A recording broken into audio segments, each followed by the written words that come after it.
and welcome to...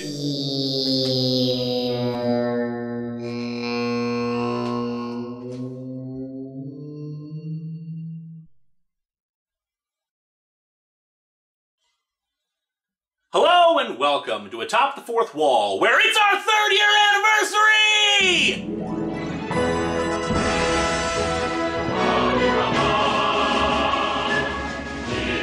And as is tradition, we're going to take another look at the Clone Saga.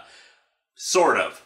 Yeah, I'm kind of cheating on this one. Today's comic isn't really another step in the Clone Saga's story. None of the events of it have any impact on the larger narrative of the Clone Saga itself. It's kind of a mini-series that ran through 5 super specials released in 1995. Then why am I counting it as part of the Clone Saga reviews? Mostly because it was written and released during the Clone Saga and features Ben Reilly in it, so it might as well be a Clone Saga story. Chronologically speaking, this takes place right before Maximum Clonage, so there's nothing that I need to catch you up to date on, at least in terms of the Clone Saga itself. Today we're looking at Planet of the Symbiotes, where we see the true origins of my favorite Spidey villain, Venom. I've been wanting to give my thoughts on the symbiotes for a while now, mostly because I still see plenty of people who don't like the storyline Maximum Carnage. Fair enough, different opinions and all that, but sometimes I'll see opinions about Venom and Carnage themselves being terrible villains, which I particularly disagree with. Plenty of ideas that seem terrible can be made to work in the hands of good writers. For those who don't know the origins of these characters, allow me to explain. In the mid-80s, Marvel held one of its first big crossover events, Secret Wars. It's an entertaining romp with some great moments and epic plot, but the largest lasting change from it was the introduction of a black costume for Spidey, later revealed to be an alien symbiote that was taking his body for a joyride while he slept. Peter got rid of the suit, which then bonded with journalist Eddie Brock. Brock, pissed at Spider-Man because he had unwittingly gotten him fired, merged with the symbiote and became Venom, dedicating himself to destroying Spider-Man as revenge. Venom himself wasn't a bad idea, and when he came around he showed why it worked. Someone who had all the details of Peter Parker at his fingertips and totally hated him. It's a level of menace and fear that makes for thrilling stories. He had most of Spidey's powers, but was stronger than him. He didn't set off Peter's spider sense, and he knew all the ways to get at him on a personal level. So what if the costume itself is an alien? Venom, to me, is the perfect nemesis for Spider-Man, maybe even a little better than the Green Goblin, and I know that might seem like blasphemy, but it's how I feel. The problem that arose with Venom was writers who didn't get him. With popularity comes a desire by people to see them more and see them in different lights, so many tried to make him into an anti-hero. While Venom may have his own twisted sense of ethics, I felt it was also better if he was focused on Spider-Man rather than trying to make him some sort of a good guy. Also, some writers were just flat out weird with how they wrote him, suddenly making him into a monster by wanting to eat brains? The hell? Carnage, a spawn of Venom's costume, is more one-note than Venom. He has all the abilities of the symbiote costume, but not the intelligence and knowledge Venom possessed. Cletus Cassidy, the host for the Carnage symbiote, is just an insane psycho killer, who was also clearly inspired visually by the Joker. However, I felt Carnage represented a different sort of challenge for Spidey that did work. While Venom could represent a villain's single-minded goal of destroying Spider-Man, Carnage was taking the raw power of the symbiote suit and using it on everyday people, believing that murder is the ultimate expression of free will, true and utter anarchy in every sense of the word. He doesn't have a plan, he doesn't have an end goal, he just wants to kill and destroy. And thus, this kind of killer, almost animalistic brutality, allows writers to explore how far Peter will go before he compromises his own ethics, which is what they did in Maximum Carnage, pushing him to the limits of how far he should go to stop people like Carnage. The symbiotes are great for those 2 roles, but almost every other time they tried to create other symbiote characters, they failed miserably. The other Venom spawn were all basically one-note bad guys who had some interesting visual appeal, but no personality. Toxin, Carnage's spawn who became a hero, was just okay, and while it's an interesting idea of a guy having to fight the symbiote's more psychotic urges, it's just kind of to me. But with the popularity of the symbiotes in the mid-90s, it was decided to do another event around them during the Clone Saga, this time showing us even more symbiotes than ever before. So let's dig into Planet of the Symbiotes and see why this story is a failure of global proportions.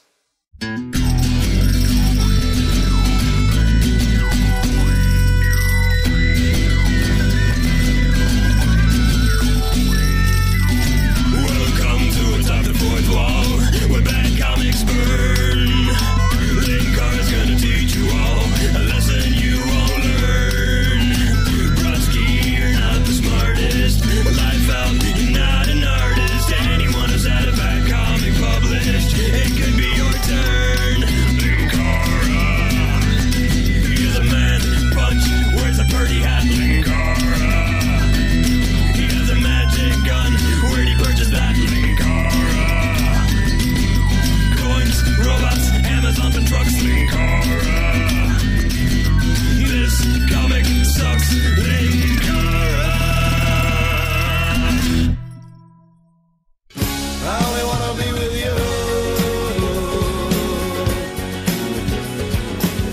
Put on a little deal and not a face. Reading these ones from a trade of the Clone Saga, so no covers. But even if I wasn't, we're going to be speeding through 5 comics today, so we don't have a lot of time for covers anyway. Part 1 begins in Amazing Spider-Man Super Special number 1. We open with Spidey fighting Neo-Luddites who all have matching uniforms, mass-produced gear, and laser weapons. Even Spidey has to laugh at the complete hypocrisy. You say your Neo-Luddites want to eliminate technology, but you do with stolen laser rifles? The devil's arms serve well against the devil's work. Luddites in the 90s who reject technology and then subsequently use the most advanced forms of technology to commit terrorist acts. This is like a rejected Monty Python sketch. Besides, destroying that Klystron wave modulator is worth any compromise. It compacts energy waves, multiplying the strength of any attached power source by 10. And of course, because this is a fictional comic book universe, such a revolutionary device is never seen or mentioned again in future stories. Technology already blights the environment. This advance could increase the deterioration tenfold. Maybe it's not a good idea to base your environmental terrorist philosophy off of the air zone solution. They drop the device on Spidey, who can't get away in time, so instead kicks the thing through the high roof. Can't tumble away in time, but with the proportionate strength of a spider, I don't have to. Apparently spiders are good soccer players. Who knew? Meanwhile, Eddie Brock stands on a rooftop and talks to his symbiote, wondering if, due to a then-recent miniseries, he's actually doing harm by being Venom. He wonders if, perhaps, the symbiote is responsible for making him more violent, but that gets interrupted by seeing Spidey playing Kick the Can with the major advance in technology. As Spidey continues fighting the Neo-Luddites, Venom swings in, drooling Ecto-Cooler. That was another thing that the writer started doing with Venom, and attacking them too. He webs one of the Luddites up and prepares to kill him, but then stops himself as he tries to figure out why he thought about killing him. However, Spidey is further distracted by the Neo-Luddites somehow turning the machine on, which shoots out a bright light.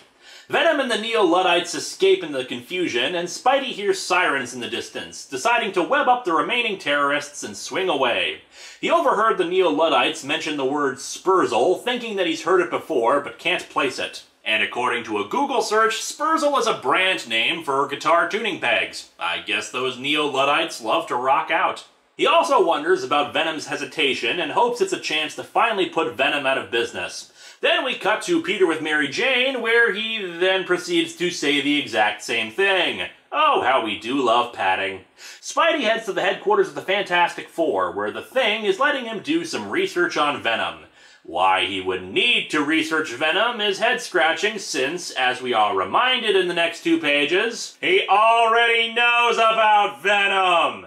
But yeah, 2 pages recapping the origin of the black costume. Well, that didn't teach me anything new, but it did solidify my focus. Well, that didn't teach us anything new, but it did waste 2 pages that could have been used for something better. He finds a reference to Spurzle, and the Thing explains that Anton Spurzle is a cybernetics engineer that Reed Richards used to consult with.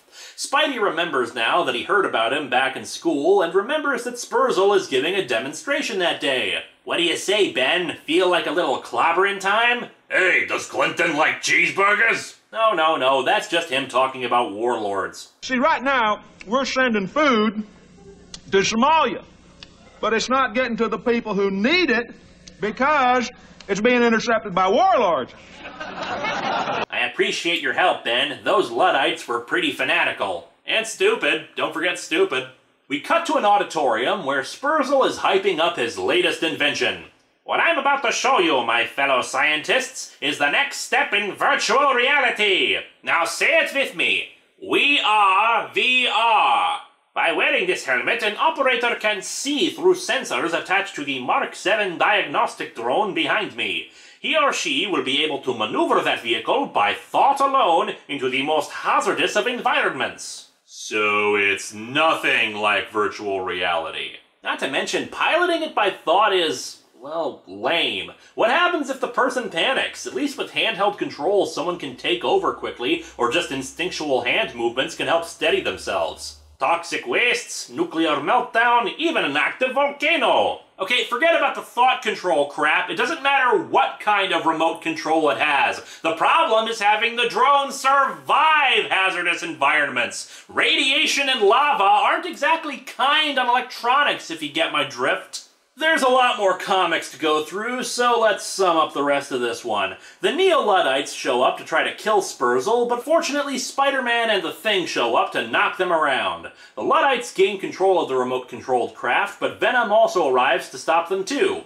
Spidey takes his chance to strike a nerve at Venom, asking him if the symbiote is insane and controlling his actions. Venom hesitates and in the confusion leaves, allowing Spidey and the Thing the chance to stop the Luddites completely. Afterwards, Eddie tells the symbiote to leave him completely so he can make a decision about what he wants. And then we get really silly. The symbiote slinks off into the night and we get narration about it. Now, more than ever, it is alien, truly alone, rejected by all it's cared for, by those it had sought only to serve. It pulls sorrow from its core, a hurt that embodies all that is lonely and forlorn, and pours that pain into a silent shriek, a psychic wail that reaches to the very stars above. How could this happen to me? I made my mistakes, got nowhere to run. Yes, that's right. The symbiote feels sad, so it's screaming. And apparently it's a psychic scream that affects people all over the city, making people feel melancholy and angsty. However, the other thing that the cry of the emo does is summon an alien vessel that teleports into a forest, revealing symbiote-like faces in the dark, ending Part 1. All in all, though, Part 1 wasn't too bad. An ominous ending, with some silliness. The Neo-Luddites were stupid, but they were just a means to an end of getting the story along. Now, the individual issues of the Super Specials also contained other stories, but since they're unrelated to Planet of the Symbiotes, we're gonna skip them. Next up is Adjectiveless Spider-Man Super Special number 1. We open on Long Island, where there's a sign for a Science Expo. I love how in fictional stories, science is just that generalized a thing that one can have a convention around it without going into a specific field. Seriously, Betty, you know what this meteor could mean to science? It could mean actual advances in the field of science. A guy who looks not unlike a more grown-up 90s kid comes walking in as if he's possessed, which in fact he is, as a symbiote flows out of him and murders a security guard. We then cut to Manhattan, where a poorly drawn Peter Parker is playing with Reed Richards' sonic gun, a weapon he's used before against the symbiotes, particularly in Maximum Carnage. Mary Jane's lopsided face asks Peter why he has to go look for Venom. We've been over this 1,000 times. I brought Venom's alien symbiote to Earth. What it does, I'm partly responsible for. And hey, could you stop posing? I'm serious here. I can't. I'm a woman in a comic book. I'm always posing. Peter provides exposition that since the last issue, there have been several high-tech thefts that, based on reports, sounds like they were done by Venom. Mary Jane proceeds to act like an idiot. Well, if you have to go, better put this on. Don't want to see my husband on the new news in his jammies.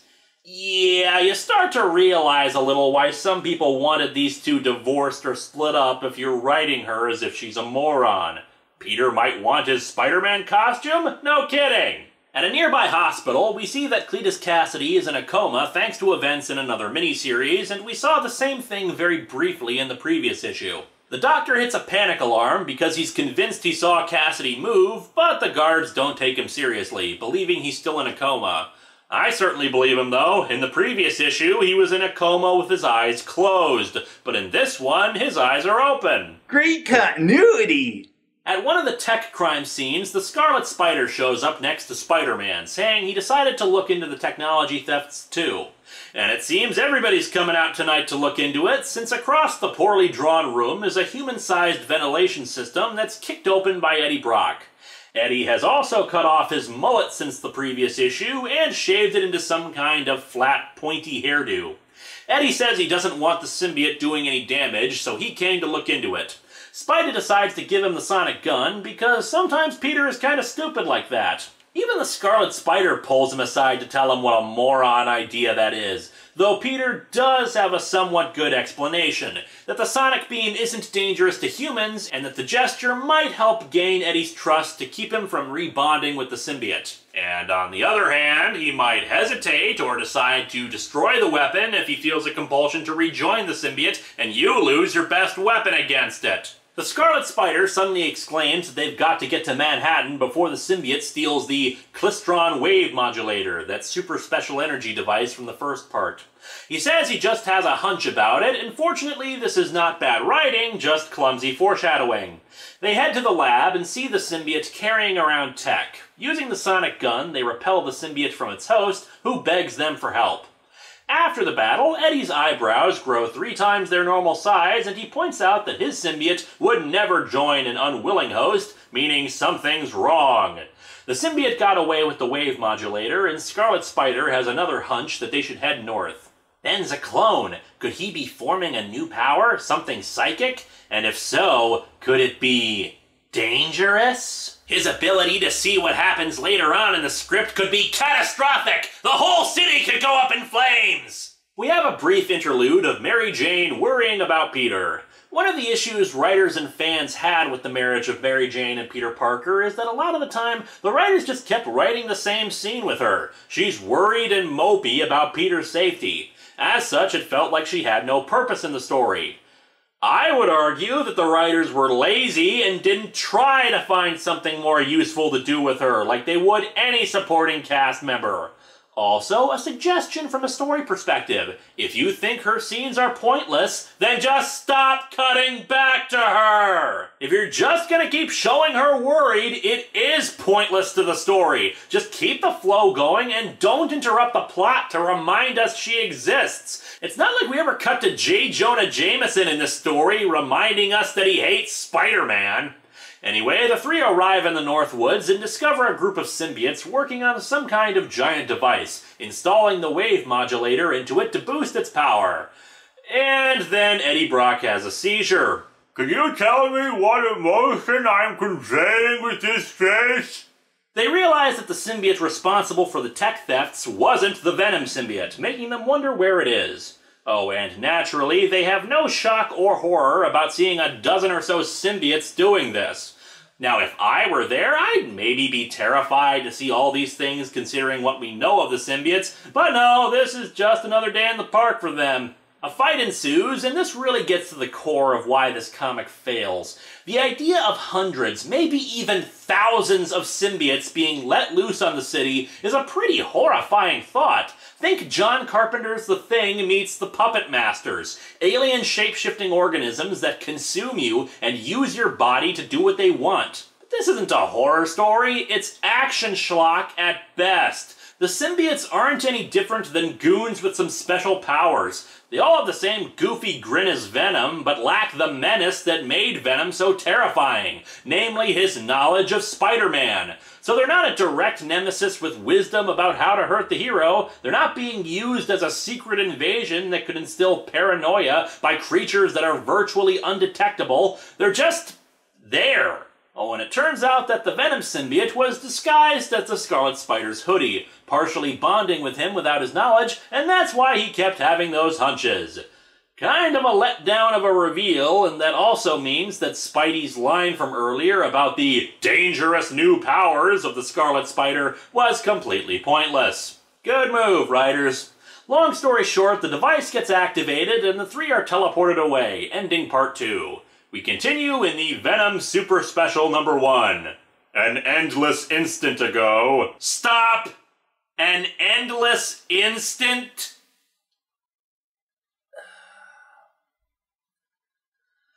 Okay, go ahead. Anyway, they're teleported to the titular planet of the symbiotes, which looks a lot better since it's not being drawn by someone who can't draw faces. They can't draw other things, but still. The symbiotes now resemble H.R. Geiger's aliens, which I'm sure was intentional. The symbiotes swarm them, and they tell Eddie to use the sonic gun, but he's paralyzed with fear.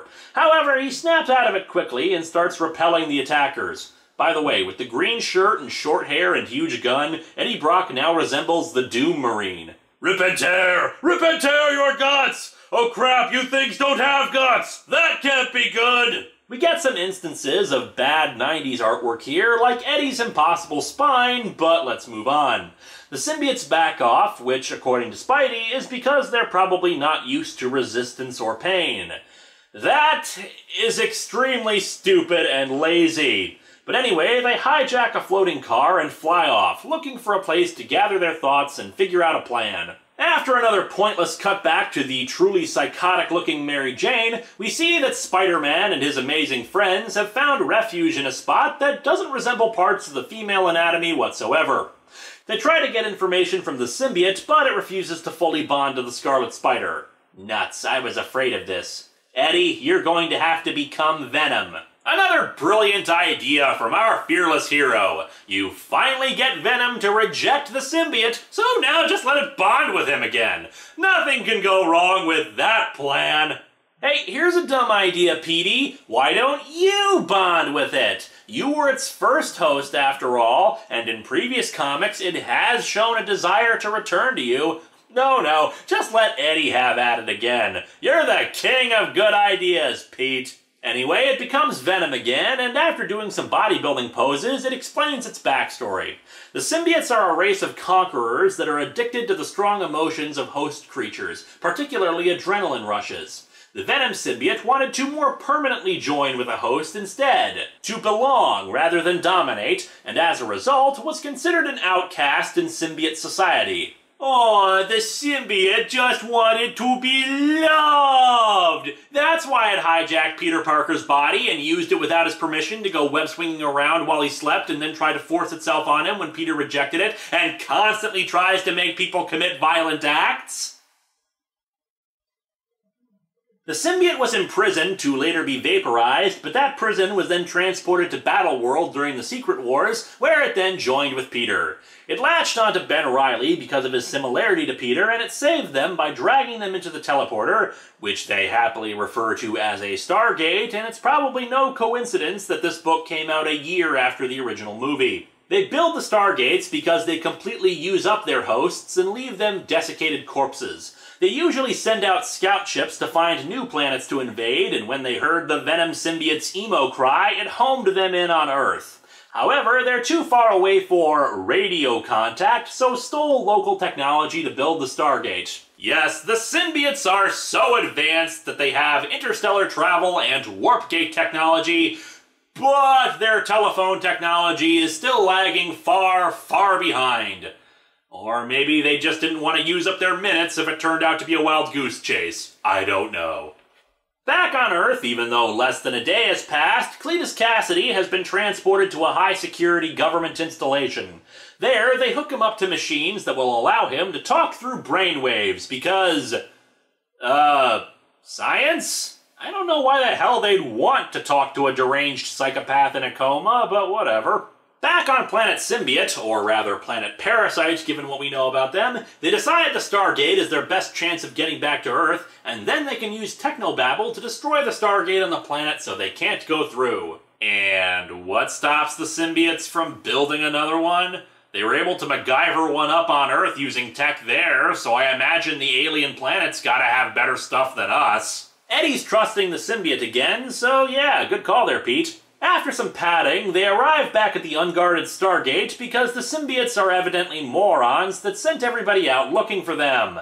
One of them has to stay behind to destroy the gate, and at first the Scarlet Spider elects to do so because he's just a clone, but that's rejected because he's suddenly colored black by mistake. No, actually, Venom decides to stay since the gate is symbiote technology.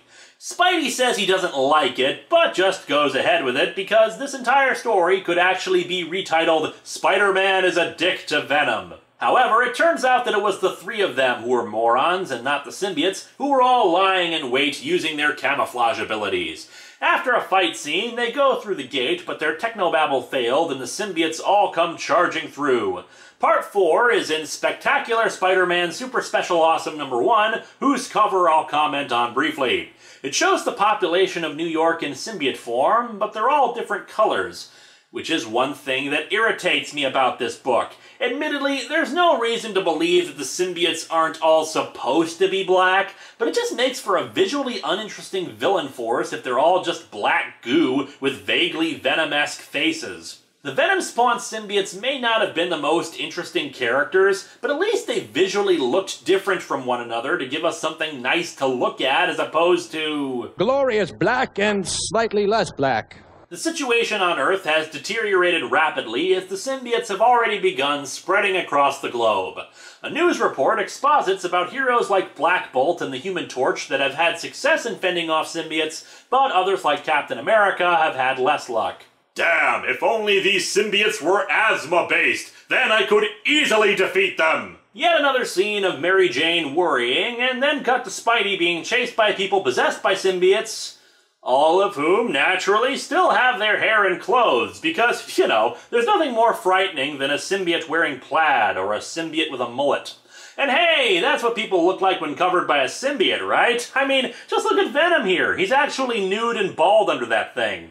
Anyway, the three escape the symbiotes and try to figure out where to get some weapons to fight off the invaders. At the installation housing Carnage, a symbiote takes over one of the guards, promising him to let him run the installation when the symbiotes are in charge. Oh, and naturally, this guy's mustache remains despite the costume enveloping him. Man, just imagine how much scarier Venom would be if he grew a big, bushy mustache.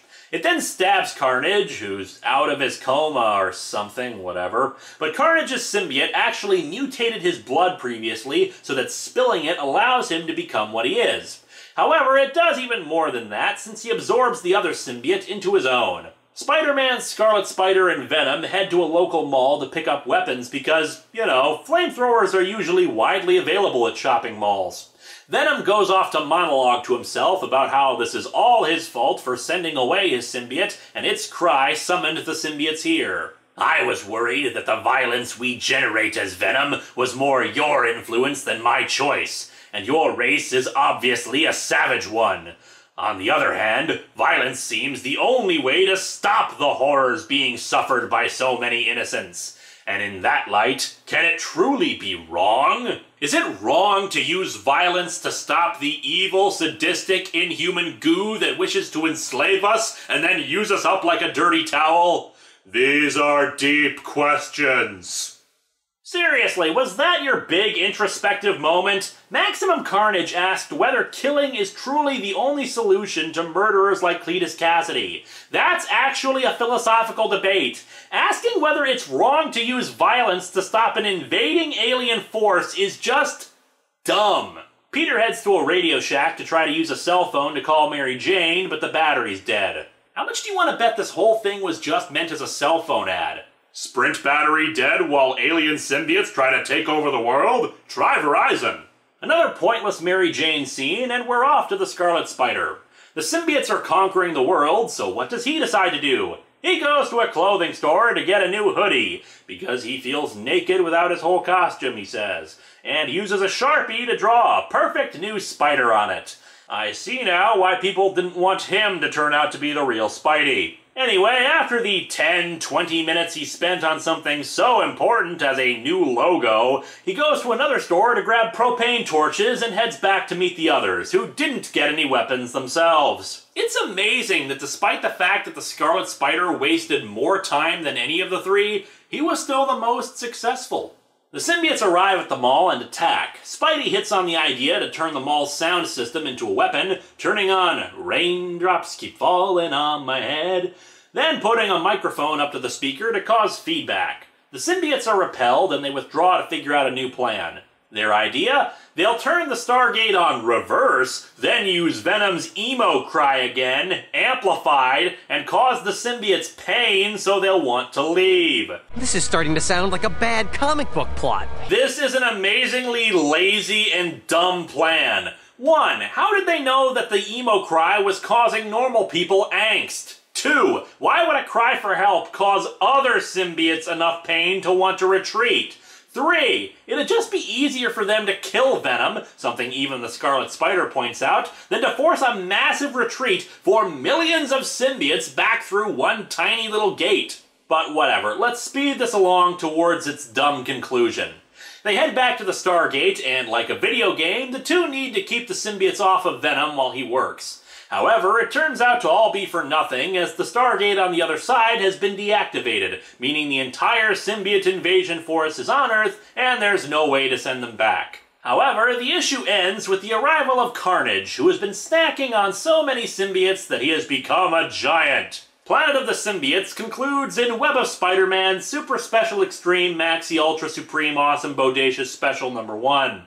After seeing Carnage absorb the symbiotes, our heroes make a run for it and head back to Mary Jane, who's listening to the radio broadcast asking if anybody is out there, as the streets are still engaged in heavy fighting. Also, she's not wearing any pants because an alien invasion is the best time to be skimpy. Then again, maybe she was just in the middle of changing clothes, since she's changed her outfit about 4 times over the course of 1, maybe 2 days. The three arrive at the apartment, and Mary Jane puts on some pants and a Hootie and the Blowfish shirt. Appropriate, since the symbiotes and humanity come from 2 different worlds, and the symbiotes only want to be with you. They've come back to take a break and regroup, and we see Venom and the Scarlet Spider on the couch drinking beer. Yeah, the truth of the matter is that TiVo hadn't been invented yet, and they didn't want to miss the Super Bowl. Eddie's sporting another hairstyle and hair color, now orange instead of blonde, and nearly shaven off instead of the pointy thing. Ah, consistent artwork in a multi-part story. Who needs it? Venom thinks the emo cry plan can still work if they amplify the psychic agony that brought them there and give the symbiotes an empathic overload, forcing them into protective comas. He's nuts, but he could be right. Or he could be incredibly stupid. Is this seriously what happens to symbiotes when they get sad? They make all the other symbiotes feel worse? I feel sad when you're sad. I feel glad when you're glad. They go to the Our Lady of Sorrows church where Eddie first became Venom, since he'll be the most focused there. Carnage shows up to attack Venom since he realized that the symbiotes were causing chaos, and, well, that's Carnage's thing. The Spider-Men lead him away while Venom begins the biggest karaoke of crawling in my skin ever felt on planet Earth. The Spider-Men manage to hurt Venom, but are overwhelmed by a sea of symbiotes. The psychic cry isn't strong enough, but Eddie realizes that it can be amplified if he merges completely with the Venom symbiote. It's actually a pretty horrific image, so kudos there. Kind of ruined, though, by the pretentious narration talking about how they're together now forever, and they're one being, and blah blah blah. The symbiotes feel the shriek and coalesce into a single being, feeling unimaginable despair and horror until they disintegrate. Peter and Ben go back to the church and scold Venom, since he told them they'd just be put into comas. Venom explains that the only way the symbiotes would truly die is by choice, thus he forced them into committing mass suicide. I gotta say, that's actually pretty clever. I'm serious, that was a great way to end a thread on that level. Mind you, it's completely ruined by the fact that they did it by making Venom feel really, really sad and then yelling really loud. That's where it just doesn't work. Venom escapes and Carnage is recaptured off-panel, and Peter is kind of glum about the whole genocide thing, but Mary Jane tells him that sometimes the ends do justify the means, which Peter agrees with. Completely disregarding the conclusion made by Maximum Carnage, but whatever, who cares? Happy ending, even for Venom. He's happy that he's rediscovered his goal of protecting innocence. And for that reason, we are, and will forever remain, Venom.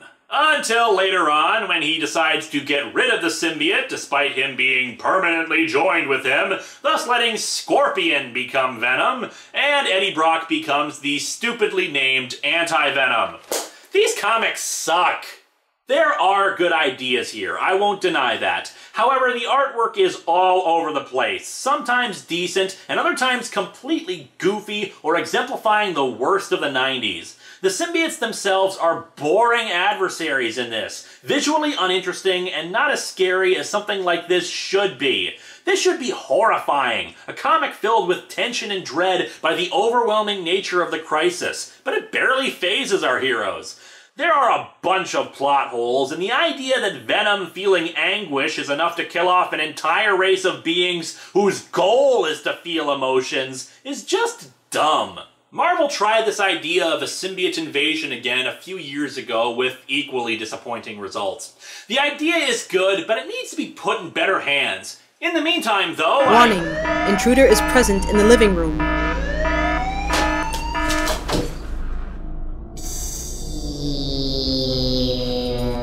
Where's it coming from? All around us. Dude, the chain gun is jammed. I can't get it to work. You're right, I can't get a fix on the particle trace. It's all around us. Damn it, why can't I get a fix on this thing? There's no reason why I shouldn't be able to. Alright, let me try to recalibrate this. We cannot let our guards down for a second. We don't know what this thing is capable of. I mean, I don't even know where this is supposed to be. Liz!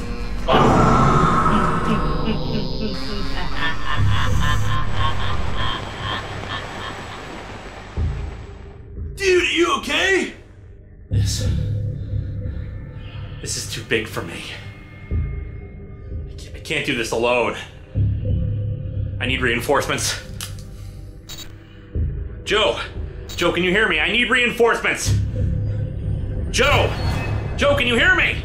Apollo Z Hack, are you there? Juwario! Mars Girl! Lupa! I'd settle for Dr. Insano! I need help!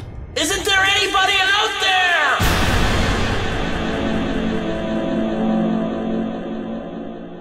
We're the only two left. The only two people left in the entire world. Whoa. Heavy. Yeah, heavy. Heavy. Heavy. Yeah, dude, major heavy load here, man! Heavy. Heaviest Hey, dude, either one of us could be next, man! Beneath the seas beside the flame. There was so much I wanted to do with my life, like play a CD32X game. He called me. He called me and distracted me. Dude, I may never have a chance to meet Rob Liefeld. I'm a fool. I know, dude. I mean, how could you not like Rob Liefeld? I mean, just shut up! I should have seen it before. I'm a complete fool. It was you. Dude, what are you talking about? I didn't want to believe it. After all, you're an idiot. But then again, that's why you're the perfect cover. No one would suspect the innocently moronic 90s kid, would they? Dude, you are not being radical right now. I should have suspected months ago. Not even 90s kid is creepy enough to suggest propping up Kurt Cobain's body on stage. There is something seriously wrong with you. But I didn't see it until now. You were the one who called and distracted me when the ninja-style dancer returned with a warning. You were the only other person here when Harvey disappeared. Poyo vanished after we were all in a room together, and the only other person still left on this planet is you. Why, of all people, of all creatures on this planet, would you be the only other person still here? But then again, you're not really 90s kid, are you? You've been using his image this whole time, hiding in plain sight from Lord Vyce. And I think I even know what you are. The clues were all there. Its voice is not its own. You have no voice or image of your own. You need to use others. Your mere presence has been causing little glitches and errors all over the place, particularly in the credits of my videos. The poem gave away the whole story, but I didn't think about it correctly. There are so many ways of bringing you about, and you have so many names. But in the end, it really all comes back down to the one thing to call you. A piece of the world is missing. It doesn't mean it's gone, it's your name! This game has been very amusing, but I think it's time for it to end.